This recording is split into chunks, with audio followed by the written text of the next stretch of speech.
Welcome to Ability Therapies Limited National Conference 2024 in Australia. It's such an honor and privilege to be with you today and to be invited by the organizing committee.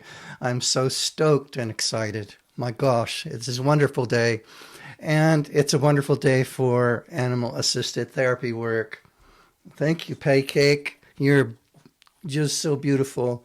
Oh, look, we're so excited, and we're about unlocking the power of animal-assisted therapy for lasting transformation, and we see this in our work on a day-to-day basis. We are behavior specialists and counselors, psychotherapists working in the NDIS and private therapy space in Australia. We work telehealth online, and you can find us at abilitytherapyspecialists.com.au. And I mentioned the website also because we'll put a transcript of this presentation, and we've developed a video series related to the presentation, and we've designed a little mini course that is also related to this presentation because we felt that the material was so valuable. So it deserves some more time. It deserves more exposure, deserves our support. So we're offering delegates, anybody that accesses our program within the next while, a really substantial discount because we just are really generous with this offering and we want to make this information widely known. We're looking at the deep roots and interconnections of animal-assisted therapy. We're looking at the contemporary movements. We're looking at animal-assisted therapy with autism, and we're looking at integral behavior support. We're looking at the evidence and the efficacy of animal-assisted therapy. It's compelling, and it is a life-changing method and approach in therapy. It's just, we're so excited to be with you. Thank you so much. There is a saying in Indigenous cultures that our stories are our medicine, and our story of origins, looking at the past and to looking to the future, which is the theme of this conference, is a really important process. It's a reflective and a reflexive process that we need to engage in our professional roles within animal-assisted therapy. Looking at the history then, looking back in time, we see a deep connection, a connectivity and a synergy between animals and humans that has existed for so many centuries. We're deeply linked. In fact, the idea that we're separated emerged in our psychology over time, and that idea can be traced historically, particularly to the late medieval era, where the theories of science and secularism emerged to differentiate and separate out the aspects of our being, which before that time were largely thought of as being within a oneness. And the oneness, in a sense, has emerged again in our postmodern era as a significant insight, a sense of wisdom, where science has given us so much differentiation, so much detail. We're unpacking that and seeing the bigger picture and putting that bigger picture together and understanding its component parts is part of the reflection that we're engaging in this conference. Our separations are based on the myths of competition, and that the science itself has evolved towards more complex system sciences that acknowledges our interrelationability, our interconnections. And so there's a reality of cooperation that is being much more championed within the scientific and social sciences literature. Particularly over the last 10 years. There is a very strong emphasis as well now globally on an ethics of care, co-responsibility, and altruism, and because these represent the highest qualities of the human being, of the human person, and we're achieving and moving towards those goals when we focus on them, when we want to manifest them, and we do that within animal-assisted work in quite profound ways. These interconnections are in evidence in the archaeological literature back 35,000 years. The connections between animals and humans evolved during particularly the hunter-gatherer phase of our evolution. And our evolutionary origins are part of us today. And that deep sense of our identity emerges when we work with animals, when we engage with animals, particularly because it is such a generative work. It's such an enlivening work. It brings forward the dimensions and qualities of healing, learning, and development within the human person, within our psyche, within our personalities, within our relationability, our skills in relationships, within our social sense and our environmental sense. There is a co-evolutionary story here, a medicine trail that shows us that our hunter-gatherer origins came with us through the human diaspora across the planet, that we followed the migrational patterns of animals and we learned from them as well as they have learned with us. Domestication is a two-way street.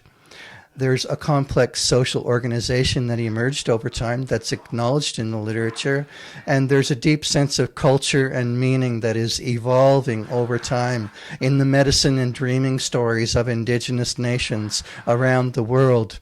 There is this cohabitation pattern that has existed and still exists today within how we live with animals and how we work with animals. Honoring our elders, past and present, in the best Australian traditions of respect. We highlight the medicine story, really, that the subspecies dingo was introduced to the continent at some stage in history. And the scientific literature suggests this happened between 3,500 and 5,000 years ago through a migration pattern that's traced along Southeast Asia, Oceania, and the Australian region. The indigenous story relates to the dreaming of dingo amongst various Australian tribes in different regions of the country.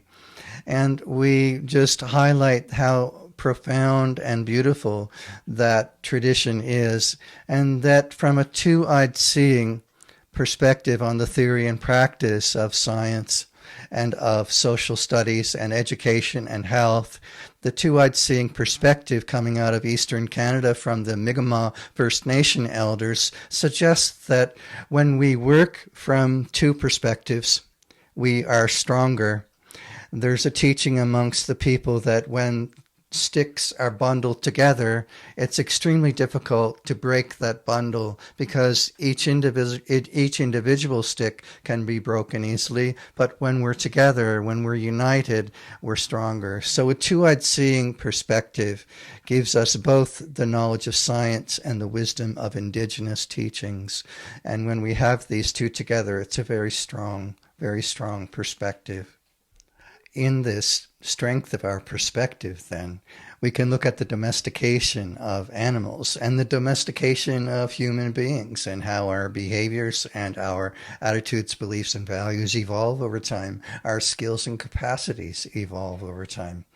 And this is understood through a two-eyed process as incorporating the truths of science and psychology as well as of our indigenous and our real-life lived cultural experiences, and how important it is to take all of these things into consideration and to feel that in the context of therapy, my own personal perspectives as a client are respected and valued. We look at then co-evolutionary, co-learning theories, and these assist us in understanding human development.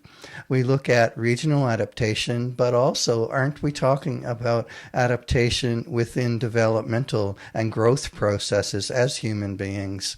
The adaptation processes that animal-assisted therapy instill and inspire are an incredibly important component within our human development. I've identified over 20 trends of collaboration. These trends of collaboration cross many fields of practice. We don't have time to go into them in this presentation, and we would be remiss if we didn't give a shout out to innovations and explorations that are so important. Again, we really don't have time to go into these, but I highlight that the future of animal-assisted therapy lies in part in that these innovations and explorations happen, and that we publish and we share our stories as medicine and how the outcomes from animal-assisted therapy are translated into real-life transformations. This is a critically important part of our work, and it's an important part of human evolution to reflect on these processes and how important this is to all of us.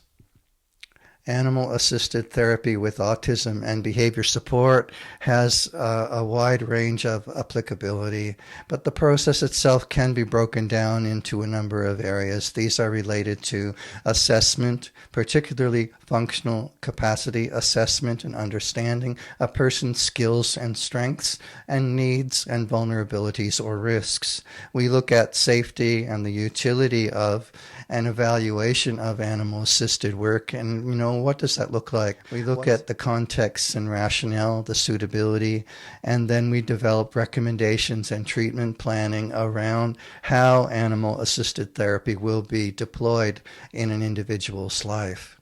Near and dear to our hearts is evaluating the efficacy, the evidence, and speaking to the funding regimes to which we all need to be aware and speak to. So I've documented 33 effective outcomes that are documented not only in the literature but are evidenced as outcomes and also permanent outcomes in people's lives that are positive ways that animal-assisted therapy help individuals. These arise from clinical observations in the literature and from specific studies in the literature, and it is extensive. There is a lot of evidence from occupational therapy, community access type studies and community education, school systems, and within the field of behavior support. We were gobsmacked really by the extensive and robust evidence base in the literature and excited by this because it answered so many of our early questions when we were so skeptical about the use of animals within therapy. And we've just become convinced over the last several years of how important and vital this work really is and how effective it is. In spite of my previous skepticism, animal-assisted therapy is proven to have life-changing and permanent gains in people's lives. And this is a significant realization, and it should inspire all of us to move forward in this field and to advocate animal assistance work in various ways and means. We'll be looking at, in our funding applications and in our program evaluations, the notions of suitability and of the probable utility of animal-assisted work from an objective point of view. There would need to be a level of field testing and evaluation of the utility in individuals' lives because this is an approach to therapy that needs to be grounded within individual circumstances, and it needs to be appropriate, safe, and the best use of resources, and that means comparing animal-assisted work with other kinds of therapy and what are the advantages or disadvantages of using animal-assisted therapy in certain situations. There's funding proposal rounds that need to be engaged in proving the case within those funding regimes. There's implementation phases, and then there's evaluation phases as the animal assistance therapy work is entertained and supported in day-to-day life. Animal-assisted therapy has an absolute applicability in people's lives. The robust evidence base and the utility and outcomes in the therapeutic process are well documented. There is a broad connecting and growth potential that exists when we engage with animals in a therapeutic way. There are permanent and lifelong developmental gains that are in evidence both in the research literature as well as in therapeutic practice. I'd just like to say that these enormous gains and healing potentials are also grounded within our cultural understandings, within our culture perspectives, and that our personal stories and our familial stories of living and working with animals are part of the medicine trail.